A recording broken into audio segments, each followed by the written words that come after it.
కానీ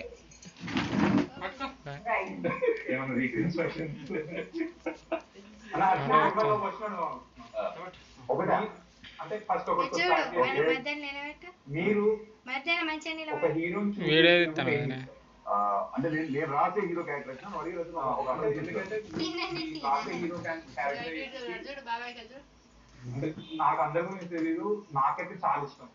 ఒక దుబాడ జగన్నాథ కానీ, మిరపకాయలు రవితేజ గారు కానీ, గద్దలగొండ గణేష్ లో అసంది కానీ, అంటే మీరు అంటే నేను ఫ్యాన్ అయిపోయా వరుణ్ తేజ్ ఆ సినిమా పర్ఫార్మెన్స్. అంటే మీరు ఏ సినిమా చేసినా యాక్టర్ ద బెస్ట్ పర్ఫార్మెన్స్ చేస్తారు. అంటే ఎలా అంటే మీరు ఏం చెప్తారు యాక్టర్స్? జరిగిపాటి గారు ఒకసారి ప్రవచనం ఇస్తూ ఒక మాట అన్నారు, ఒక పాత్ర మనం కొంతసేపు నడిపించాలి, ఆ తర్వాత ఆ పాత్రే పడుతుంది. సో ఫస్ట్ నేను కథ రాసినప్పుడు హీరో క్యారెక్టర్స్ డిఫైన్ చేస్తాను ప్రాపర్.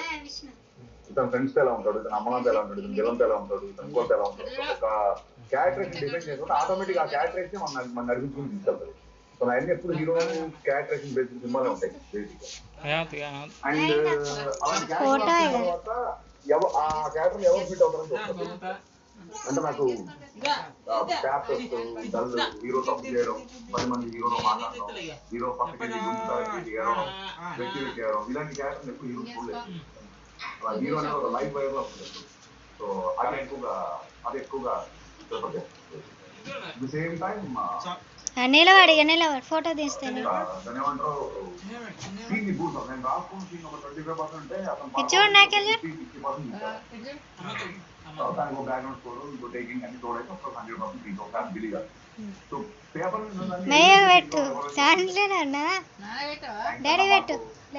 చెప్పారు కాబట్టి కొంచెం కట్ చేయాలి.